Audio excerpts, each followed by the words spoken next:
Welcome back to the Pet Zone podcast with Victoria, Christine, Kim, and Laura. Fueled by clippers, caffeine, and the kind of humor HR would not approve of. Now let's jump back into the conversation. Ooh. Do you have a lot of mobiles pop up in your area now? No, not really. I mean, don't get me wrong. God, we have so many here.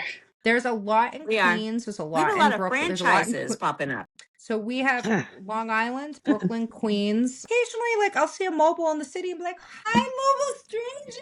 And then, you know, a lot of them, I'll bump into them in Queens because that's where a lot of them park. And I'm like, hey, I haven't seen you in the city in a while. They're like, yeah, I got, the tolls. No joke. You aren't kidding. Because everyone that I meet that wants to operate, I'll always tell them, listen, I'm not fucking around. You got to charge $30 off the top to cover the tolls and to cover your tickets and to cover parking. Parking's $10 an hour. The tolls can easily blow up to $100. So by charging $30 a day for 6 clients, like, you're at least covering your losses. Yeah. And, you know, they're like, whatever. If they're in an area where they can only get 125 and they come to New York, they're like, oh, I'm going to charge 150. The phone's ringing off the hook. They're slammed. And then their first New York City bill of life comes and they're like, oh shit, I don't have this $5,000 to cover all this bullshit, to cover Easy Pass, to cover tickets, to cover this, that, and the other. And then they don't come back. Now, it's not the case with all. There is like a couple really low profile. They're not taking in new people. They're single mobile operators, no decals on the van. They go in, they make their money, and they get out.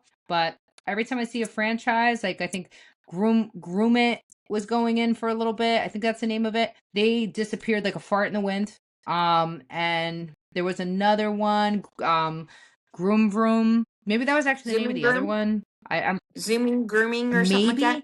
Grooming, zooming, or something. There's so many, and again, the issue with the franchise model, and I've only met a handful of franchise owners where I'm like really impressed with their operations, is the trouble with mobile. It's got to be an owner operator operation, or it's gonna fail unless you have if you were at once an owner operator and now you're just the owner, and you put people in place to keep your team together, because again, it's just such an involved thing. You're betting 150 grand that the people you employ are going to care about the van as much as you. I had a good friend that I had to explain to her, I'm like, girl, it's not their job to give a fuck about your truck. No, they don't care. Like, why should they? I say this as a business owner. Like you have to care about the truck. They don't understand that if you don't put water in this and you don't put pink stuff in that, if you don't rub down that, if you don't put, you need to give them the tools to succeed and stop trying to be their friend.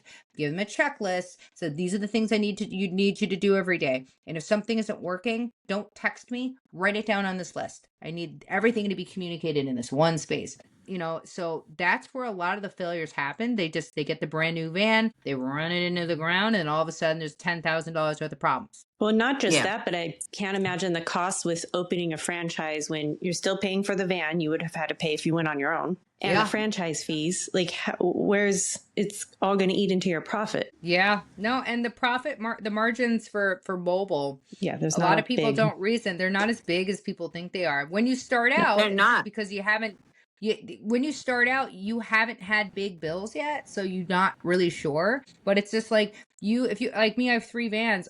You need to have a minimum of about $30,000 just chilling in an account that you're not going to touch, or credit, because that $30,000 a year, $10,000 per truck, is going to be needed for a failing diesel exhaust system, for a emergency generator service. The 1,000-hour generator service is about 5,000 a month. I'm sorry, not a month, annually. So like 5, 10, 15,000 right off the bat on that. So like, even that it's just not enough. You just need so much money to deal with these trucks. So it's a lot. And so it's easy. It very easily happens that people open up, they'll pop up in a high cost area, and then they'll realize they can't sustain it. The reason I've been able to be around this much is because I'm so involved with my shit. So I know when something goes up 50 cents, I know. But Yeah, so like that's pretty much that's something what I've noticed a lot is again just a lot of grumbling online about how busy. And I do have to say that like regardless that we're fed, we're satisfied, we're doing all Yeah. right. It is concerning because this is the slowest Christmas I have seen Same. in ever. I've never had a Christmas this slow. Well, I made a post in MGZ today specifically asking, like, hey, no politics. Where are you located? How is your holiday season? Yeah. And I hated that I had to preface it with no politics because I didn't want anybody blaming anybody here because this is just is what it is. You're very, very right. Everybody said, a lot of people said not the same inquiries, not the same amount of phone calls. The tips aren't as big. Like we're consistent because of the regulars, but it's very much a different year. Yeah. It is very much a different year. Nope. That's not what the business was. I am in the best position for the worst time of my life. That's the best way I can describe it at this point. Now something I think that's also important to acknowledge, I would say those who have just opened up businesses this year. Gonna struggle. 2 years. I think what we're experiencing here is a lot of the the people who went mobile in California because of the pandemic and the closures that lasted so long. Because, it's easier in the beginning, especially then, because a lot of clients went mobile because the shops were closed. Yeah. So you got this influx of clients, but then you know how it goes where you have that first couple of years where it's like you climb that high, you get there, but then, dogs pass away, people move or all the things. Yeah. And all of a sudden you're like, oh shit. Or you have your first major breakdown. Like I just had 2 weeks ago, my truck went in the shop for 2 days. Last week it was the generator and then it was getting oh God, that was a nightmare. But hey, it's part of business. And can I also say I have a pet peeve that I wanted to mention because we talked about numbers and business and this is going to go in it with these Facebook groups. And there's a reason this is a rule in Mobile Groomer Zone. How much would you charge for a German Shepherd? I don't know. How much do you charge? Where I live, what my business needs, what my personal needs aren't yours. So how about you do your own math, figure out what you need to make, figure out what it costs for you to stay open. It really does. It really does scare me. Like, all right, so listen, I was a newbie groomer at one point. I was a new business owner at one point. 2014, I did not go into Mobile Dog Groomer Zone asking questions about business. I went online and I did research and I looked it up. Like, and I talked to groomers that I knew in particular, like directly. And it's again, I know it's being judgy, but it's a lot of people that are just like, they've already got the LLC. They already got the wheel of motion. You don't know what your costs are, your costs to operate are. You don't know cash in, cash out. And again, I would say that I would say our generations, we weren't all like built for success. Our parents didn't teach us about money and finances. They said, "Cool, take your geometry and your fractions and fucking algebra and just go fucking fly. Max out your credit card and we figured max out your credit cards, transfer the own. balance." So I don't criticize anybody, whether you're 20 or 50. I don't criticize anybody because the way we learned about money is there was a lot of it and then there wasn't. And then we figured it out. Right? Exactly. One of the things that perturbed me is like what Victoria was saying. If you have someone who's out, calling from New Jersey and you're in California, or they're on Facebook and they're asking, "What are you charging?" It's going to be way different. What they don't understand is even if the grooming shop is across the street from another, they're still going to have different costs depending on what they use and stuff. So people really do need to learn their break-even math, and it needs to be taught more. Like if you have a new groomer opening up, I've done it. I've also had them laugh at my face, but I've called them up. Hey, if you need any help figuring out your math, I've got a formula here for you. Victoria's helped me do that for some newbies. We're like, we have a formula so you can figure it out for you. Yeah, in fact, I also have that same thing from that lunch we went with your employee who then went mobile. And so every time someone posts in Mobile Groomer Zone, how much do I charge for XYZ? I delete their post.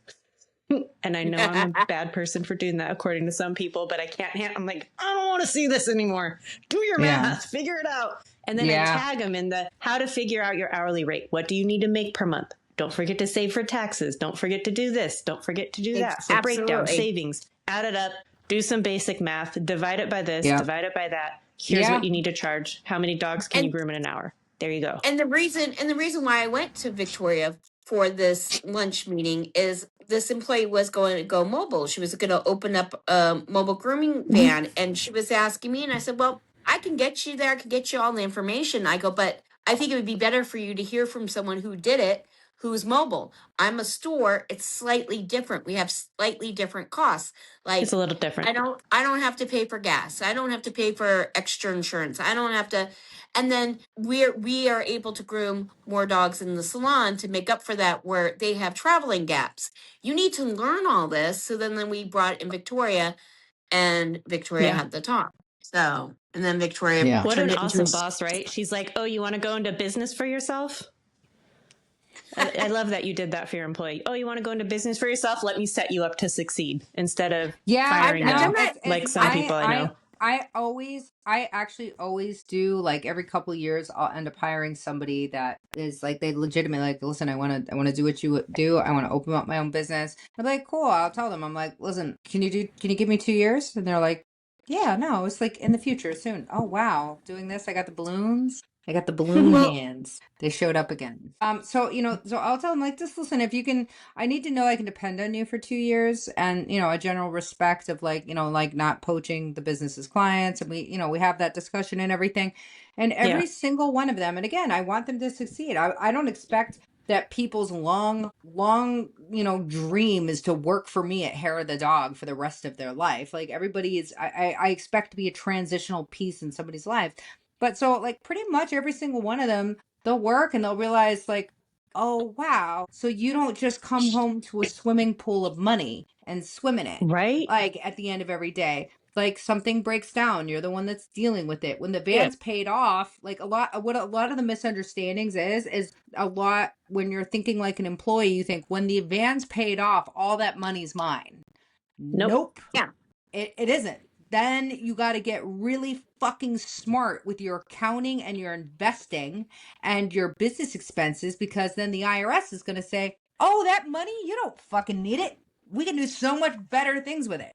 And then all of a sudden your taxes will go from like a couple $1,000s a year to maybe $50,000 a year. So it happens really quick. So like most of the people that I've hired that, that were like, they had all these dreams to work, like fast track work for themselves. Once they realize like, oh shit, like this is your life. Like, this is what you do. I'm like, yeah, this is my life. This is the life that I chose. And this is not for everyone. You're working outside of just grooming. You still have to worry about the towels. You still have to order the supplies. You still have to do how many. And then my other favorite is, especially with you in New York, where they're like, oh, you charge this much. You must be rolling in it. So I should be charging that here. That's not how that works. No, it's not how it works. I put it this way. There's a reason why I don't let my staff work the weekends. It's not because I'm a cool boss, because if they work the weekends, that means I also have to work the weekends. So that means that my phone is going to be ringing left, right, and sideways. What this smells. This person's not answering. What's going on? I love my team. I love them like family, but it doesn't matter how many assistants, how many freaking apparatuses of tech support that they have. They will call, text and message me, and I don't want to ever like take away that kind of support. So the only way I can have peace on Saturday and Sunday is that nobody works. That's how I am for about Sundays. That's my one day where I'm not getting a phone call. That's why we're doing the podcast. But this happened that's why we can be here Sundays. Yeah, this happened about 10 years ago, and this is before the girl went mobile. But I had an employee, long time employee, almost with me, not quite from the beginning, but a long time. And she had an opportunity, and she bought a shop, and she was petrified to tell me. And when she did tell me, I'm like, okay, well, what do you need? And she's like, what? I said, well, you bought an older shop, and from what I understand, it's in disrepair. And she goes, yeah. She goes, well, the first thing we want to do is replace the tub. I said, we're pulling out that tub. There's really nothing wrong with it. We just wanted something a little different. Would that fit in your spot? And she went, what? I said, oh, by the way, we're going to be swapping out our grooming tables. You want any of these grooming tables? Take your pick. And she was taken back by that. And both John and I went down there and we helped her set up her shop. And she went around telling people, and people are like, you're lying. No boss would do that. And she's like, she did. And well, one of the girls that called her out called me. And I'm like, absolutely. And they're like, why would you do that? I go, why wouldn't I do that? I said, think about it from this perspective. if we are all doing great, it feeds each other. Like, for instance, she's not going to be able to accommodate everything that I can accommodate. I'm not going to be able to accommodate everything she can accommodate. But I know her. I know what kind of groomer she is. I know that if I send someone to her, she's going to take care of them. So why wouldn't I feed that for this area? And I said, we can't all do the dogs, but like, we all need to start being more supportive of each other. I know when a play comes to me, we are a stepping stone. If they are business minded, they're eventually going to open up their own business. If we put blinders onto that, we're only hurting ourselves. So we're stepping stones. So we can you don't either expect them embrace to have it, loyalty to your shop for the rest. and you look at it as you can either embrace it and encourage it and cultivate it so that you have a cohesive, like in this area. I know a lot of these groomers, we don't have anything to do with each other, but then there's a lot of us that we do, and we support each other. And so most of those are the ones that worked for me at some point, and I support it. So yeah. what is going My on with dog come to Splat? your shop for a bath. She's making me want to sneeze. Someone needs a D-shed. I think you should call your auntie. You want to come to You the should shop? call your auntie. You want a spa day, Splat? There you go. Oh my God, so much hair. She always wants a spa day. She enjoys it. Both her, Oh, so much both hair. her and Now I'm Kyla. covered in pink hair. Kyla, you need a haircut. You want to go to your auntie's shop? He doesn't care. They- Can 'cause we do again- some product placement? Yes. Or Go not ahead. product Do placement, yours some first. recommendations. Okay. So Robert from Pedigree sent me a new dryer to try out, and I've been using it on my little dog because it's easy. And it's one of the ones that go over the neck. Oh yeah, I got one of those. I got one of those as well. Different brands, but same concept. How are you liking it? We I love don't it do at our a lot shop. of like fluff drying or have a lot. I mean, Yeah. I love it for like Kylo because he's 3 pounds, so most dryers I'm blow liking him right it off the table. for fluffing Faces. details or senior dogs. You know what Yeah. I've been having a lot of luck with? Again, like drying faces mobile. It's hard because we're doing start to finish. I've been using just like small washcloth, like cotton washcloths that I've cut into squares. And just to rub the face as I'm drying, like the dogs that I would get resistance worked a from. lot. No, it works, and it dries quick. Like it dries really, really, really quick. I was watching my bather. She was doing it with paper towels. I've got these like these earth like disposable paper towels that are like not bleached, and they're like bamboo towels. And I was like, man, we're really going through towels like really quick, man. This sucks. Why are we going through so many towels? And it's just obviously when the economies kick in, you're like paying attention how fast you're going through fucking everything from freaking bleach to vinegar. And I saw her one day, and I was just like, she doesn't work with me every day. So I'm like, how are you able to get Petey's face like dry? He's like such a drama queen about it. And because she doesn't like that neck dryer, she doesn't like using it. And so I'd asked something to get used to. So I'd asked her, and she's like, oh, it's a towel. So I tried it, and I was like, this is surprisingly good. I think this is surprisingly very, very good. So, like I said, when anything that helps, See if I can demonstrate. Get these littles' faces and feet dry. It's good. I love it. He's pissed now. Yeah, he's like, F sorry. you. But yeah, it's really I like cool. That it has the temperature control. Yeah, I think the one I got was Artero. Yeah, this one is what's that company? Aeolus. So yeah, I like the power. I like the power. I like the buttons. The neck thing. The neck thing is the only I feel like it should be a soft brace, like something This one's pretty comfortable. I like this one. Looks like it looks like the exact same thing. Yeah. We have a different brand too, and some of my girls use the neck brace and some don't. It's interesting. The ones that use the neck brace are the ones that got used to using the regular hair dryer with their neck like this and doing this, and that's why they developed the neck brace one.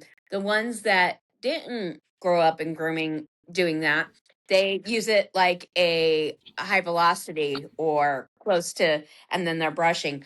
But it's versatile, and I do like that about it. And it is a good little.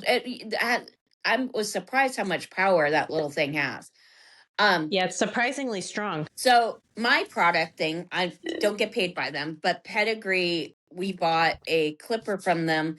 I have a love-hate relationship with cordless. I think I found one that I actually am in love with. The weight on it's good. It's the Wall Supra.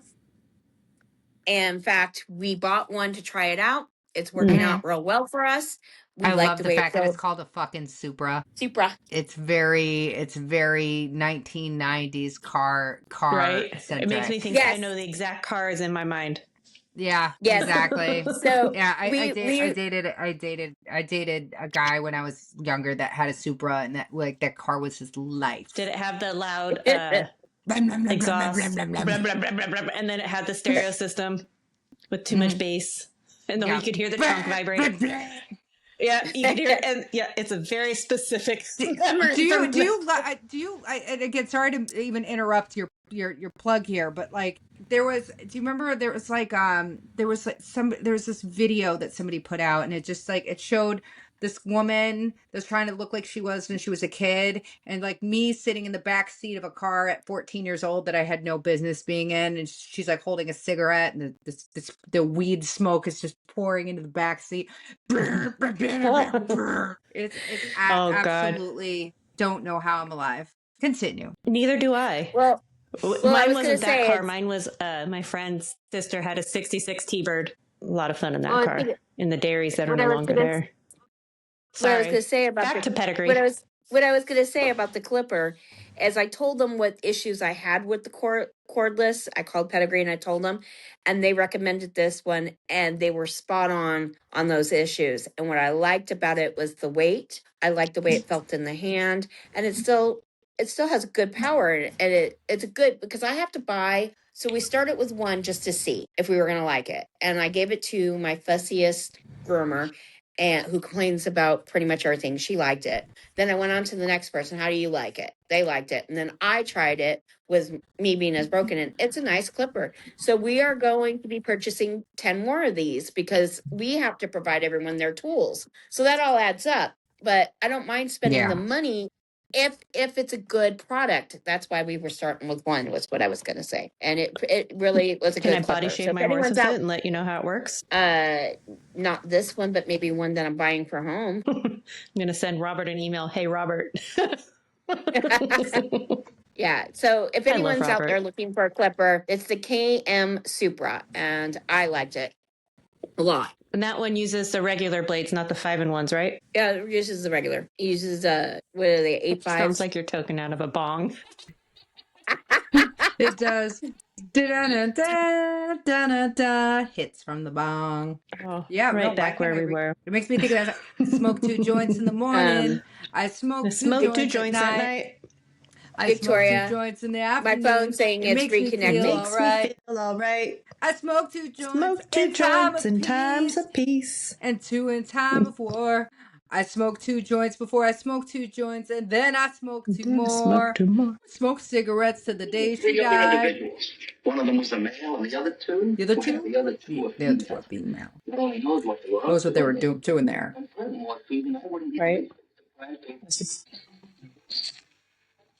Smoke 2 joints in the morning. I smoke 2 joints at night. I smoke 2 joints in the afternoon. It makes me feel all right. I smoke 2 joints in time of peace and 2 in time of war. I smoke 2 joints before I smoke 2 joints, and then I smoke 2 more. Smoke cigarettes to the day she died. We're going to get banned on YouTube. Yeah, we're going to stop. But there's also the... It's like, I don't care about nothing, man. Nothing. Roll another blunt. Yeah. Ooh. Da da da da da da da. Da da da da. Speaking of music, now that we've bonded over best friends, breaking our hearts, You do need to come to Sick New World with me because corn was what Mary and I bonded over. So we need to enjoy some Sick New World and some corn and System and Manson. You want to know what? Like, things. I was getting really wrapped up in the expenses of life and life coming at me fast, and I was just like, you know what? I was just like, maybe I was like, you know what? Let me just get through this day and this week. After what just happened, and just the reality of just how short life is. I was going to visit this friend in January, right after the holidays, and I didn't want to intrude. He was just him and my friend. They just started dating, and I was like, you know what? When new couples first start dating, they're usually really retarded and like they're really annoying to be around. So like, I was like, let me wait till after the holidays, and I'll come and visit them. And like November 28th, gone. So I will be taking that trip because it's you never know if there's going to be every being a small business owner every year. I'm like, not this year, not this month, not this time. And it's just you never know what the fuck's going to happen. So yeah, now I need to go. We'll have a good time. I think we should put out a call to any groomers who are like-minded that want to go. Yeah, literally. Who wants to go? I mean, I will say I recommend the VIP tickets personally because it's just, it's worth it. They have a layaway program. It's worth every penny. Yeah. Yes. I will be taking advantage of that layaway program, but yeah, I definitely got to go. The layaway program's the way to go. Yeah. But it's like the culmination of my like teens and 20s, like System of a Down, Korn, Marilyn Manson, Evanescence. Yeah. So I got to say my trainer, he is like the perfect trainer that I needed. He's Gen X, like he's Gen X. He's fuck you cupcake, freaking push past it, don't complain. And like that's all we listen to. Fucking Biggie Smalls, 10 Crack Commandments, fucking System of a Down, fucking Slipknot, Noodles, like freaking OTEP, Korn, everything. So it's just like every time we work out together, and I'm just like, it's so cool because it's like, I don't know. It's like you time travel into your younger self while you're doing your adult thing. And they play all the hits. They don't play the new songs. They play all the like hits. Most popular songs. It's just, and let's see who else is going to be there. Cold Chamber, Orgy. Yep. Danny Elfman. He's fun to watch. Yeah, he is. I don't know. There's a lot. Oh, the Melvins. Any Nirvana fans here? The Melvins will be there. That's cool. It'll just be fun. Yeah, I agree. And there's going to be 4 or 5 stages. So much food, so much booze, so much. I haven't been to a good old-fashioned concert in too long. The last one I went to would have been Sick New World from 2024, and before that it was Sick New World 2023. Because the first year, and then before that would have been Korn's Serenity of Suffering tour. Yeah. But the first year was System of a Down, Korn, Evanescence. Oh, awesome. Was it Pearl Jam, Seven Dust, and I was like, System of a Down's back in concert. Like, I got to go see them. My 2 favorite bands. And then the next year it was the main 2 bands were System and Slipknot. Yeah. I was like, well, got to go see that. And then last year they changed it for this year to Metallica and Linkin Park. And I was like, I mean, don't get me wrong. I like Metallica. I like Linkin Park with Chester, but that can't happen. But it was just like, I'm not going to pay all that money for that. But you put my top 3 favorite people in one place, I will be there. I will be there. I don't care if I have to sell a kidney, beat up an old lady. I'm going to be there. Yeah. I'm going to be dressed nicely. In fact, it's going to be fun. Yeah. My dogs are going to go and stay at the hotel again. Nice. I'm going to creative groom Korn on the side of Kylo because that's easy to do. And they'll be all cute and colorful. Stencil something else on Splat. That way, because what I did last time was I stayed at Circus, and you can just walk right from the festival up to the hotel room. And so I just went back in the middle of the day, and I took my dog's potty, and then went back to the thing, and they're all colorfuls, so they got a bunch of attention. I will say what I did not think through last time was there may have been some psychedelics involved, which was fine. It was a great time. Yeah, it was. Not recognizing when everybody leaves the festival at one time and a bunch of them are going to the same hotel. I walk in the lobby, the line for the elevator was a little intimidating. I was like, Oh yeah, no, yeah, I'm not going to do that. That's a rough transition. So did you walk up like 50 flights of stairs? No, in fact, the dog floor was on the 6th floor. What I did was, because, it's the Vegas hotel, I went up to the 2nd floor where all the restaurants were, and I caught the elevator down one floor and then back up again. But there were so many people in the elevator. When everybody got in there, it started shaking. And I just looked around and said, is this happening for everybody else? It was one of those things I was like, I don't know. Because it stopped and just shook. And I was like, oh shit. Like, I'm not scared of elevators, but is this really happening? Wild. And everyone was like, yeah. And I was like, okay, just let me know when we continue on safely. And then the hallways were a bit of a trip, but it was so much fun. Yeah. And then you get back in the room and there's dogs. That's always epic. That is super epic. Yeah, I would say like 2012 through like 2021. 2021, like my life was Burning Man. So yes. that was and what's cool is just spontaneous participation, which was really cool. It felt like being a kid, like even just being able to be in my 30s, get on my bike with a bunch of my friends and just fucking, have fun.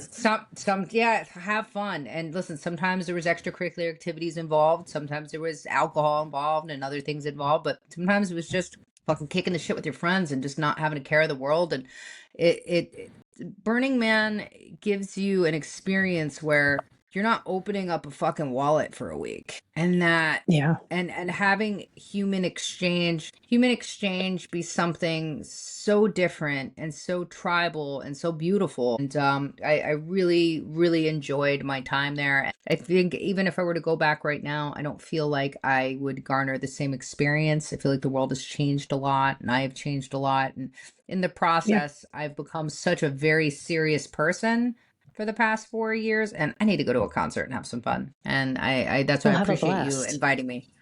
I was just like, Laura's close to my age. She must have known these bands too, because it's hard to find, in our elder millennial years, people who still want to go do the things, enjoy the things. Back in the day, I had a sidekick, and I was meeting up with my friends at the rave. We had to go to the outlaw.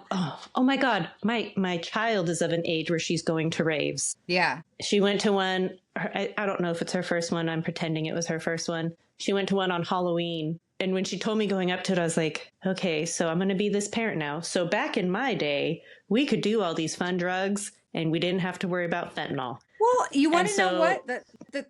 You know what I got her? I'm sorry. What? Oh, I got her fentanyl testing kits and Narcan.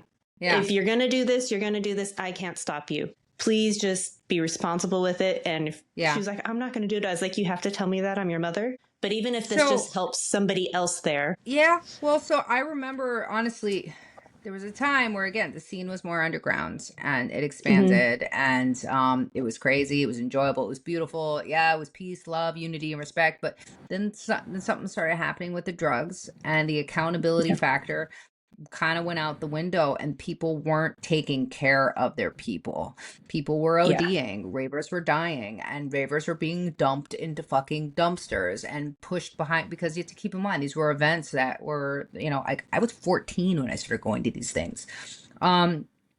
So some people took some accountability to what was wrong with our scene, and Dance Safe created a pill identifier and drug testing kit to be able to help people navigate this.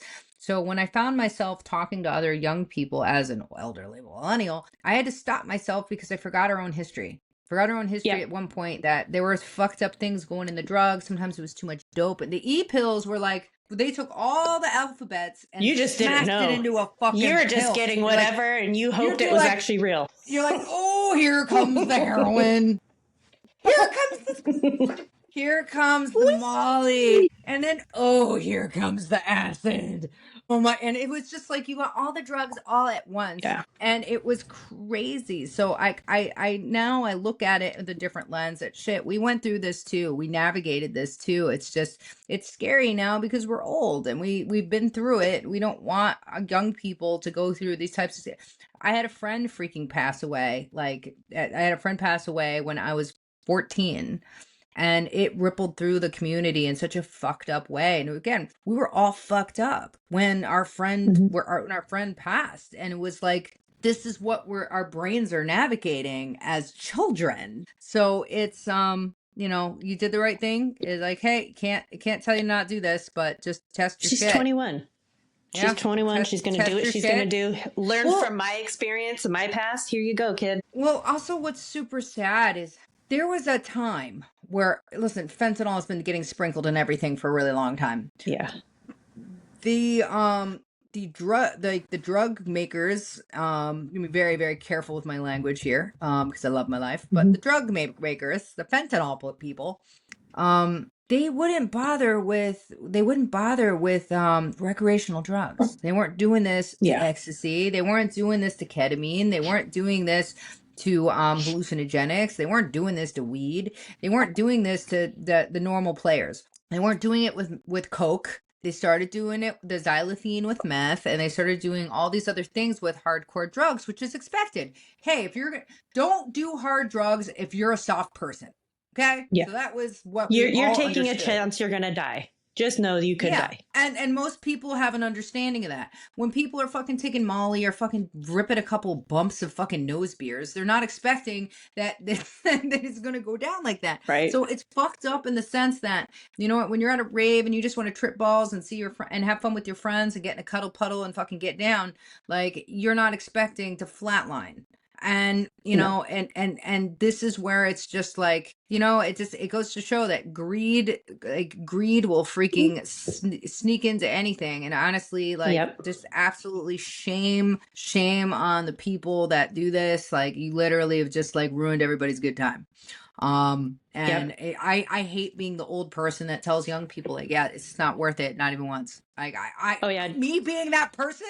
Like, come on. I actually, when my daughter and I had this talk, I now actually have Narcan available. No, I don't party like this anymore. I'm too old. Like, it's just not my thing anymore. Yeah. I'll take some psychedelics. I'll smoke some pot. I'll have some drinks, but that's even, again, very rare.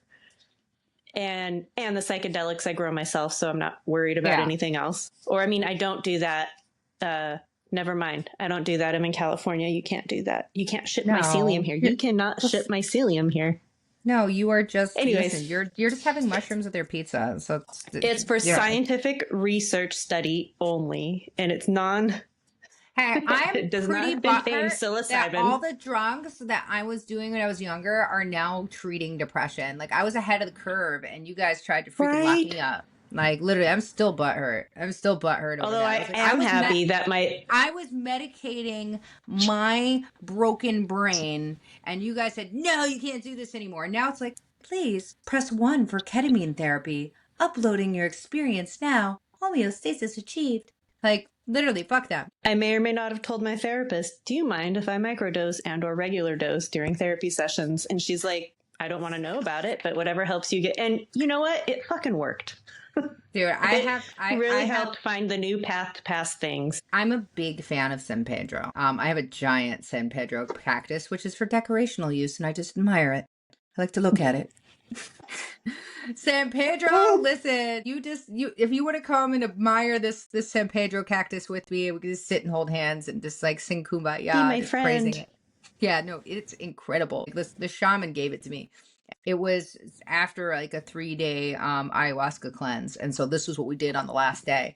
And the funny thing is like, they told us, all right, guys, here's the thing about San Pedro is you guys have to fuck off and go off and be separate. You can go by yourself for 2 hours, and in 2 hours, we can come be together. We have to time this right because we need to be under the moon when it goes. Now, listen, this is a Peruvian dude. I'm not questioning anything. Whatever he says is golden. He's like, take some fruits.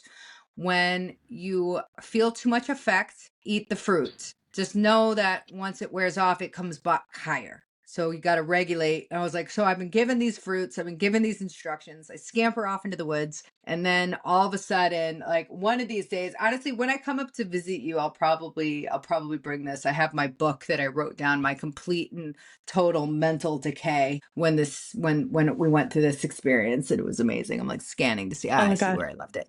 We're gonna have way too much fun in Vegas. Yeah. So anyways, I'm having this incredible experience, and I understood why we needed us to separate, because if you're hanging out with too many people when it first hits, you're just gonna be rolling on the floor like you're rolling on 1990s ecstasy. You need to be separate. It becomes a spiritual experience first, so you can be real serious. So I'm in the woods. I'm talking to the bugs, and I'm just like, hey, bugs, listen, I see your little lives and everything that's going on, but you have to be all up in my space. Like, I just want to be here, and I understand you want to bite me, but like, it's not even sunset yet. Can I just chill and you just not eat me? If it's 4:43, man, then I get it. But like, I just want to chill. I don't mind seeing you. Just don't crawl over my body and in my parts. And they were like, that's cool. We got you. And they just did their own thing. I got you, and I was like, we communicated. And then I started touching the trees. And I was like, I always felt this bond with trees. And not to make myself sound like this crazy tree hugging hippie, but I was just like, whoa. I was like, you've been alive for like 100 years. He's like, yeah. And you've been alive for I was 38 at the time. You've been alive for 38. I'm like, you know me. And he's like, yeah, I know you. He's like, you've been here a lot longer than you think you've been there. So then I ended up communing with my people. We went and we were sunning, and then we went to the fire pit where we were supervised to build the fire. And again, the shaman's standing there just laughing. He's just like, this is so great. This is what I do for a job. That must be a great job. It is. So we're all eating this fruit like it's a big feast. So like everybody, water. Now you have to keep in mind the ayahuasca fast. We had been fasting for fucking days on end. No salt, no meat, no tobacco, nothing. And then all of a sudden we get this abundance of fruit. And it literally, it makes you think of these ancestral times where we're around fire, and fire is so incredible, and eating grapes. And they're like, oh my God, isn't this decadent? And they're like, oh my God, this is the definition of decadence. Literally, we're rolling around in the grass in front of a fire in upstate New York. And like, this felt like the richest time in my life. No, not Miami Beach, not high rises in New York City, just rolling around in the fucking grass with a bunch of tree hugging hippies fucking eating grapes was the most decadent time of my life. It was like, every worry, every stress, every insecurity was just so gone. And I was just so in tune with just every single cell in my body and everyone else's. It was really rad. Highly recommend San Pedro. I highly recommend, for scientific research study, Jack Frost mushrooms, a lot of them. And because, okay, you know how you can't get your phone to work, or technology in general, because your brain's just not quite, I mean, at least me, I can't get it. Once we're there, it's like being in a dream. It's like, this isn't, so we're going to put this there. So it was Christmas. Everybody else went to bed. I was stuck and sucked into a couch, but because we had Alexa, I was able to yell, hey, Alexa. And I put on my favorite album, which is Nirvana Unplugged. Closed my eyes, sucked into the couch, and it played a version of the album I'm not used to. So like, I was like, wait a minute, which then just allowed my brain to go free, travel back in time, and watch the recording of the original Unplugged with Kurt Cobain's spirit there with me. And we were chatting, and I was like, so do you regret being dead? And he's like, probably shouldn't have done that. Oh, and then no. Went through the whole thing. And then I was sitting there and I was like, well, if I can go see him and he's been dead a long time and I don't know this guy, why can't I see my best friend? Yeah. And so I was like, power of Jack Frost, here we go. Somehow was able to see Mary. I mean, and then I switched albums. I went to Korn Unplugged because, I mean, that's a great album and it fit the mood. And it was one of the more healing experiences, whether it was real in my head, I don't give a fuck. But her and I just talked, and it was amazing. And it was Christmas. So what better way to wait for Santa than to go travel through space and time? Here is some of my fun. Here's some of my. This is my book of trips. I would say that I've done ayahuasca with the Peruvian tribes, and I've also done it with the Colombian tribes. And each tribe, each people, they have their. I love it how this is written in every direction possible. And with the Colombians, it's lots of movement, lots of dancing. Like you don't just sit in your peace and deal with your brain. It's like lots of movement, lots of dancing. And they really center around sacred tobacco. And so like this woman was like 4'10". She stepped on a box. She put the the pipe up my nose, and she blew right up in the brain. It honestly felt like glass had been shot up into my eye socket and into my brain. And so the pain was on a Richter scale. I dropped down, sat down. I was trying to hold grace. I try to be very culturally respectable, that like, don't let my Westernness come out. I don't want to be a loser and fucking puke everywhere. I need to keep my shit together. And I'm just like, okay, and I'm breathing. And the woman steps down like, listen, it's going to be easier if you just get on all fours. I was like, oh, fuck. And I start dry heaving. And I am throwing up out of my eyes, out of my nose, out of my mouth, out of everything. I am like coughing so much that everything is gross. And then grief hits. And the pain, discomfort was the most unfucking surreal feeling in my life. And then all of a sudden I'm in this place where it doesn't matter. Like none of those things matter. I felt this euphoria, that it was the type of euphoria I've never experienced in my life. And then it prepped us for the rest of the night. So they freaking jam out with the sacred tobacco on like a regular basis. And it was just like nothing I ever experienced. So I'll that take was Peruvian crazy. experience for. What's that? I said I'd rather do the Peruvian experience. I think. It was number one, please, Alex. So yeah, I mean, it was a very listen, the being in a meditative state and just being able to relax and get into my head was super cool. But both experiences were cool in their own right. I did Bufo, and then I did poison. I did Bufo, and then I did the poison dart frog. It's called something else, and my brain isn't working. They burn tiny holes into your arm, and then they take the poison from the frog, and they put it in the hole, and they seal it up with wax. You lay down, you throw up, and you've been fasting, so you're not shitting yourself. And apparently the poison just goes through your nervous system, and it finds and repairs all your fucked up DNA. I think medically, the way you can explain it is something that's very similar to autophagy. And that's what that was. So that was great. I kept a real open mind, and it was a crazy weekend. I brought a friend that had been struggling with addiction for a big chunk of her life, and she's been clean and sober since that experience. That's amazing. Yeah, no, it's amazing. I love the power of psychedelics, and I like having the lens that I have now. I love learning the way that I learn through this, and it's been pretty rad. I feel like the psychedelics, done responsibly, here's the disclaimer, blah, blah, blah, all the things, really help. Either I'm of the mind of it allows us to see, feel, experience things that we wouldn't without our brain opened up to this point, or it just helps us within our own brain, whatever it may be. It really can be a useful tool. Yeah. Unless you're like my friend who didn't believe me when I said Enigma is one of the strongest shroom strains ever, and be very careful with it. And she may or may not have locked herself in a darkened bathroom and sat in a bathtub for hours because the world was too much. Yeah. Oh, yeah. All right. So yeah, this one was a funny one. This was like day 4 with the Colombian shaman. Being given the answer to life, and your mind cannot handle this simple truth. Put your oxygen mask on before securing someone else's. The dieta is not a diet. It's a guide of how to live. Time travel through dimensions. And then I drew this guide that shows the dimensions, and then a representation of the alien race. What can you tell me?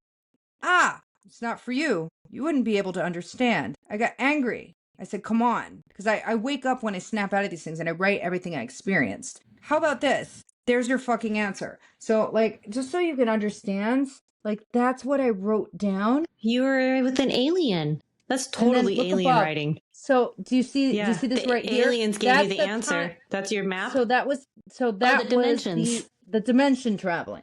So, you have to keep this in mind that, so I'm writing this all down. And again, oh God, you're right. This isn't for me. I lost my fucking shit. Community forms when you show up. Family is when we gather. Digital community isn't real. Remember, you signed up for this. Remember, you felt like you can't. Remember how hard you fought for this. Don't give up. Remember, you signed up for this. When you feel like you can't, remember you can. Look at how far you made it. Don't give up. Like, these are things like they're just like, again, these are just years and years and years. This one was a good one. Just breathe. We are not, we are what we eat, what we drink, and what we watch, and what we consume. Don't eat the pig, even when humanely raised. Their stress will hurt you mentally. Go Team Judaism. I know. I like it's chaos, and the unknown is beautiful. You can be a cog. Small, large, or an important one is not important. But you do have to participate. The other choice is go to the forest. I chose the forest. Battle of the literal, military, and lead monk. The monk wins. This is so much shit just out of context. It's just absolutely fucking Western vision. Time is linear. Eastern time, life is a circle. Put your clothes on and eat your food.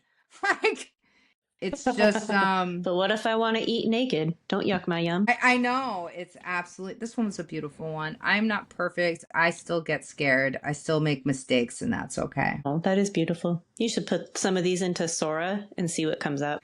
I know. Honestly, like I have like I literally a lot of my poetry, a lot of my flowetry, a lot of my writing, a lot of it stuff just has come from states of grief. And what I like about psychedelics is I'm able to tap into that grief state and be able to create and write without having to be upset, which is cool. Yeah. My therapist actually recently recommended, she's like, did you ever used to write? And I was like, I wouldn't just putting words down, because, it helps sometimes to take the thoughts, the hurts, the pain, whatever it is, the anger, and just word vomit it out there. And it's like, all right, it's out there. I can see it. And then I also like to look back and be like, okay, why, where? I get really stuck in the thing because there's a lot of times I get angry over things. And I recognize through a lot of hard work that, well, the anger is just hiding the pain. Because it's easier to be angry than it is to feel the hurt or the grief or the whatever. And so I was actually going to take some that I wrote, and I'm going to make it a little pretty, and then I'm going to put it into the little Sora app and see what it comes up with, because that's the fun way to use AI. So, yeah, I put a lot of my writing into Sora, and it was incredible what I was able to enact and create. And it's really, really healing to see the mess in your head just kind of portray into reality. I think that's really cool. I'm happy to share some of my projects if you would like to share some of yours. I'll do that. I'll share. I'll be vulnerable with you. I trust you. I will also be vulnerable with you. Did we just become best friends? I think we did. I mean, I did show you my trip book, which is nuts. You did. And again, it was such a weird thing because, again, I just remember I was navigating some weird shit, and I'd done ayahuasca enough times at this point where I could tell that I'm between two places, and that I can get back, and I'm not completely out of reach. Like in the beginning, it was very traumatizing doing ayahuasca because it was just like, shit, I pushed myself too far, and I'm never get back to my body. I could never get back to my friends. I can never get back to anything, and I went too far. So I'd reached this point that I could understand that even if I was not having a good time, that this is an experience, this is an effect, and I will tap out when it's time to tap out. So, I was just at a point where I was just like, oh, I just want this to end. Brain, just tell me what you need me to see so I can be done with this already. And, that's when, again, I literally saw an alien travel through all these ports. And then they're like, oh shit, you can see me. Oh, it's crazy. Okay. Well, I'm going to go. No, you need to tell me. I need the answer. I need all the answers. Like, oh, your poor mind can't handle it, sweet one. It's okay. You just go around and just do the things that you do. And I was like, I need to know. And like the second, just started projecting all these fucking weird fucking shit. Well, here's the answer to the universe. And I was just like, oh my God, you're right. My brain can't handle this. Can't compute. It was so crazy. It's just absolute nuts, man. It's Man, I could talk about ayahuasca all day long and all day. It was literally doing ayahuasca completely changed my perspective, my experience, my human experience, my mental health. I was always just a workaholic that was just really happy. I didn't realize anything was wrong and anything was hurting. And ayahuasca just cracked that shit open and showed me my own fucking monsters. What you're hiding from. Yeah. Oh, terrifying. Like the very first time I did it, because in one night you do 3 sittings. And so the first sitting, which was a picturesque ayahuasca experience, I drank the cup, sat down, got in a comfortable space, was surrounded by my things in a dark room, being guided by the beautiful Icaros, and there, the environment. It's like I immediately felt like I had to throw up, and I was expecting this because I did the research. The type of throwing up this is, oh no, it's you feel the temperature of your body coming up, and you feel like that you've left your body. It was the most healing throwing up, but I knew it was very final. It wasn't like when you throw up in your normal and it's like, oh, I'm in pain and I hurt or anything. Yeah. It was like, cracked a rib on that one. Yeah, no, you want this. You're scared of it, but you realize it's a very final thing. So I threw up, letting go, and body gets elevated above. All of a sudden, all my liquids are with everyone else's liquids, and we're just all connected. And this beautiful fucking soup, just fucking all together. And so like the room just kind of becomes the forest, and we're all connected to it, like in a beautiful Avatar style kind of way. And everything's celebrating, even though we're all dying, because we're giving life to each other over and over again through our death. And so all of a sudden I leave this beautiful environment and I'm like floating up. And there's the visual intention that I set, and it gets opened up. And this freaking entity just enters in me and performs surgery on my soul. It's just chopping everything out and taking out pieces. And at first I was like devastated because I'm like, what's going on? This is like no other experience I've ever had. But it was very soothing and very maternal and very sweet at the same time. And then all of a sudden, body's all together and I'm back into my actual human body, and I snap out of it. And I was like, wow, what's gone? I didn't remember much. And so I just remember it was a very positive experience. I went to the bathroom. The room was dark. There's candles lined to the floor. I can see that there's people going through their trips and going through their individual things. And I realized we're not all connected anymore. I go to the bathroom. I splash water on my face, and I look in the mirror, and I was like, all right, Laura Jane, you can walk away from your ayahuasca experience saying you're this changed, enlightened person. You had a safe experience. It got scary for a second and it was over. And you can just lie and say that it was this incredible, crazy thing. And it was in fact, very manageable. And I was like, you know what? I want to go back. And I went back up to the shaman, and he said his prayer, and he gave me the next cup, and I threw it back. And I sat down, and it was a little different this time. And the throw up process didn't happen. I just immediately flatlined, came out of my body. I am in this weird void, and this same entity was like, all right, let's see what really is your intention. And this hand goes into my brain, pulls out my thoughts, and says, this one's bullshit. This one's bullshit. This one's bullshit. Let's see what you're hiding.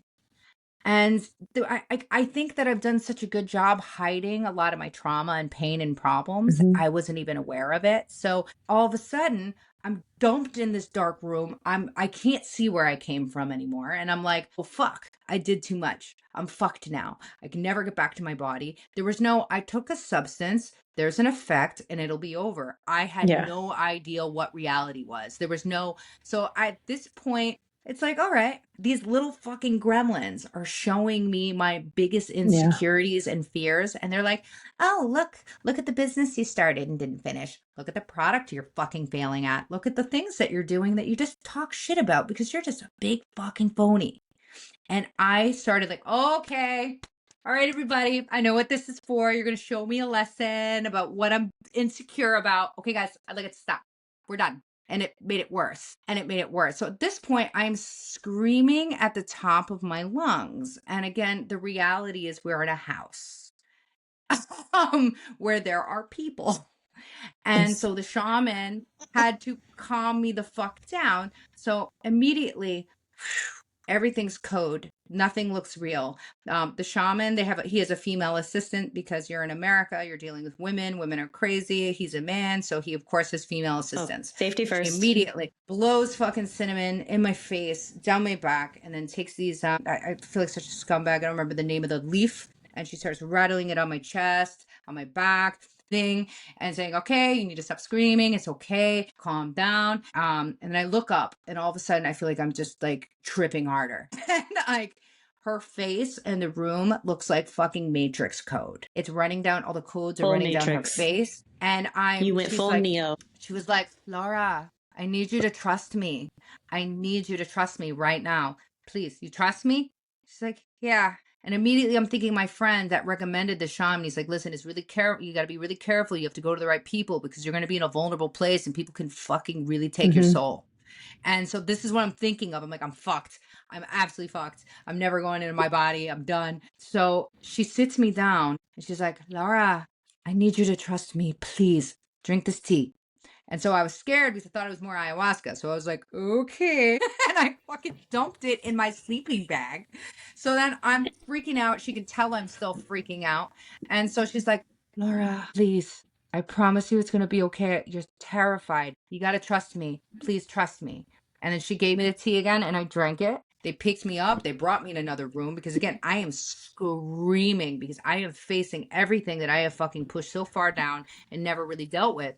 And so I snapped out of it. The effects wore off. And I just started yelling, I am so sorry. I ruined everybody's experience. I'm a piece of shit. I hate myself.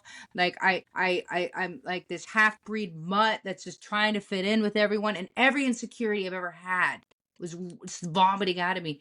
And she was like, hey child, this is why we do ayahuasca. She's like, you got it all out of you. And she's like, and we still have 2 more days of this. So I was really scared. I came out of it. I woke up. I felt like 1,000,000 pounds. I apologized to everyone. Everyone's like, no, man, this was your experience that you had to go through. And so when after that full weekend was over, I was on this natural high to just do everything and finish all the projects that I would start and not finish.